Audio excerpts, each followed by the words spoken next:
बड़ी खबर यह कि रिपब्लिक भारत से आचार्य प्रमोद कृष्णम ने कहा कि प्रियंका के खिलाफ साजिश हुई है, राहुल कैंप इस साजिश में शामिल है। यह कहा आचार्य प्रमोद कृष्णम ने। रिपब्लिक भारत के साथ बातचीत में प्रमोद कृष्णम ने यह दावा किया कि प्रियंका के खिलाफ बड़ी साजिश हुई है, साजिश में राहुल कैंप शामिल है। राहुल कहते थे डरो मत, खुद डर गए, यह कहना है प्रमोद कृष्णम का। रिपब्लिक भारत से बातचीत में प्रमोद कृष्णम ने क्या कुछ कहा, यह सुनवाते हैं आपको। देखिए, this is most unfortunate for Congress party, for Congress worker. Congress का हर कार्यकर्ता ये उम्मीद रखता था कि राहुल गांधी अमेठी से लड़ेंगे। अमेठी से दूर जाना, अमेठी को छोड़ देना, इससे कांग्रेस में एक मायूसी का माहौल पैदा हुआ है। इससे देश में एक मैसेज गया है कि कांग्रेस के कार्यकर्ताओं की हर सभा को संबोधित करते हुए राहुल गांधी बार बार कहते थे डरो मत, डरो मत।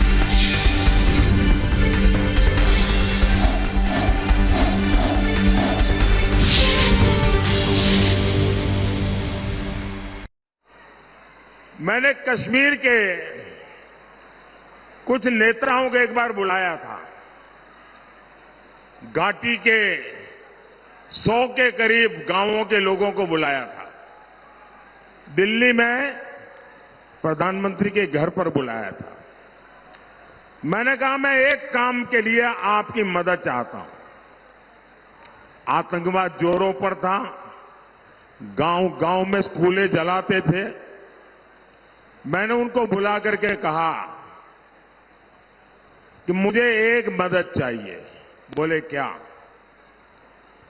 मैंने कहा मैं आतंकवाद से लड़ लूंगा, मैं आतंकवाद को जमीन पर से उखाड़ दूंगा, लेकिन अभी मुझे एक मदद चाहिए। बोले क्या? मैंने कहा ये गांव में ये आतंकवादी स्कूल जलाते हैं, मुझे मदद कीजिए, अब एक भी स्कूल जलना नहीं चाहिए। मैंने कहा जब वो स्कूल जलाते हैं तब एक इमारत नहीं जलाते, एक मकान नहीं जलाते, वो आपके गांव के बच्चों का भविष्य जला देते हैं।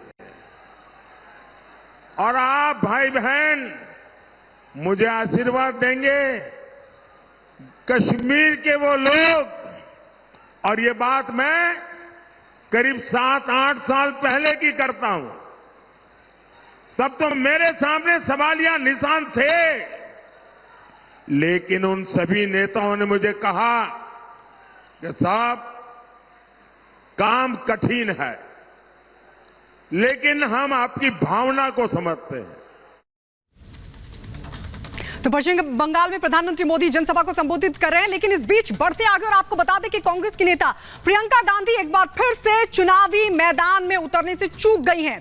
प्रियंका को टिकट नहीं मिलने पर सियासी अफवाहों का दौर भी लगातार जारी है। कोई इसे कांग्रेस की रणनीति मान रहा है, तो किसी को ये कांग्रेस के भीतर ही प्रियंका के खिलाफ साजिश नजर आ रही है। लेकिन मामला क्या है, इस रिपोर्ट में देखिए।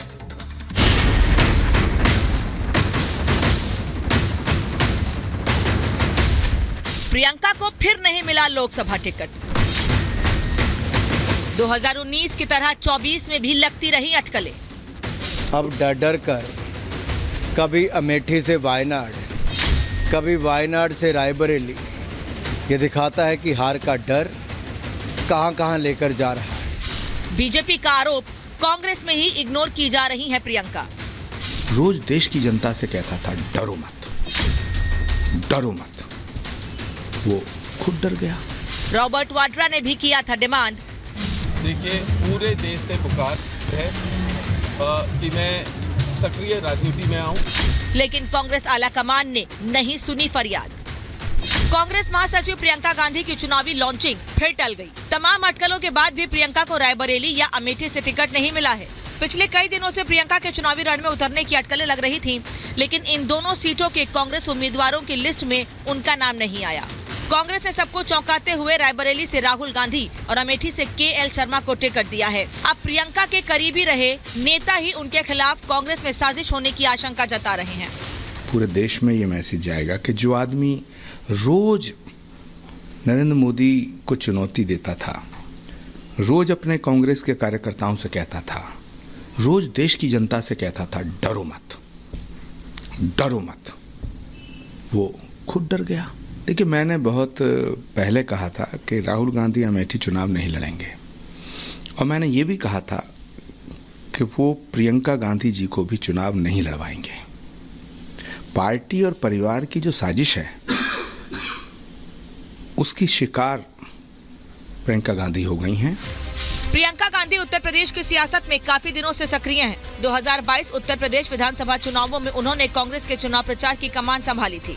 इसके अलावा वो मां सोनिया और भाई राहुल के लिए भी अमेठी रायबरेली में मोर्चा संभालती रही हैं। इसीलिए राजनीति के जानकारों को प्रियंका के चुनावी मैदान में उतरने की पूरी उम्मीद थी। लेकिन तमाम कयासों के बाद भी प्रियंका गांधी को नहीं मिला लोकसभा टिकट। अटकलों चर्चाओं के बाद भी नहीं मिला टिकट। उत्तर प्रदेश में लंबे समय से सक्रिय हैं प्रियंका गांधी। उनके पति रॉबर्ट वाड्रा ने भी खुद के टिकट के लिए पैरवी की। रॉबर्ट वाड्रा के समर्थन में पोस्टर भी लगाए गए। वाड्रा ने प्रियंका के लड़ने की बात भी कही थी, लेकिन प्रियंका रॉबर्ट दोनों को ही नहीं मिला लोकसभा टिकट। आपको बता दें कि प्रियंका के पति रॉबर्ट वाड्रा ने खुद चुनाव में उतरने की ख्वाहिश जाहिर की थी, लेकिन उनकी इच्छा पर कांग्रेस के किसी नेता ने भी बयान तक जारी नहीं किया था।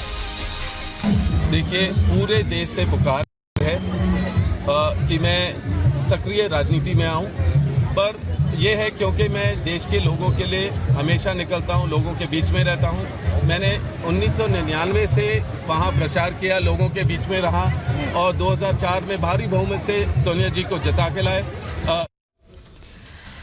तो कांग्रेस के कार्यकर्ता अमेठी में राहुल गांधी का इंतजार कर रहे थे, लेकिन राहुल गांधी पहुंच गए रायबरेली, और अब वहां की जनता और कार्यकर्ता किस तरह से इस फैसले को देख रही है, इस खास रिपोर्ट में जानते हैं।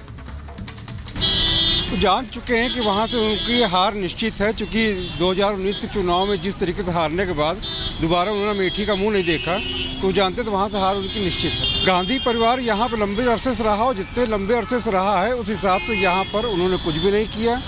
उनकी माता जी 2019 में रायबरेली से लोकसभा चुनाव जीती थी, और जीत का सर्टिफिकेट तक लेने के लिए नहीं आई। 5 साल बाद आज वो रायबरेली आई हैं, वो भी अपने पुत्र के नामांकन के लिए।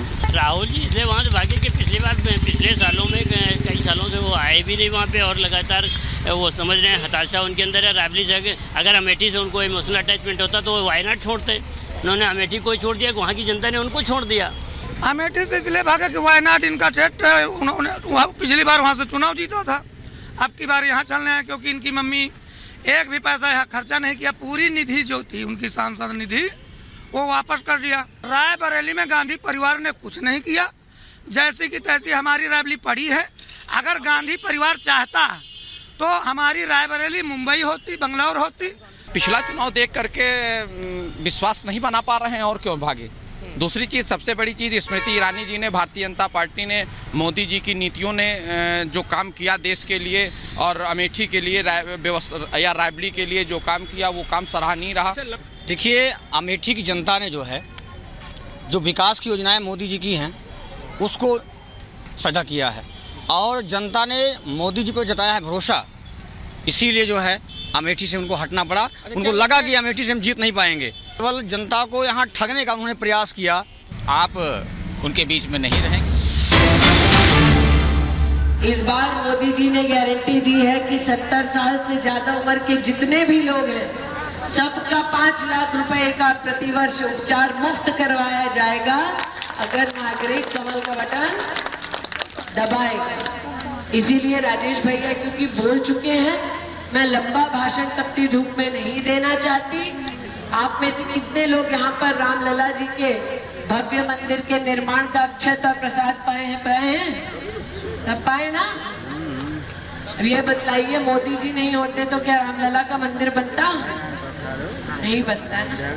अब रामलला का जब मंदिर बना अयोध्या जी में, तो राम भक्तों ने कांग्रेस को भी आमंत्रित किया।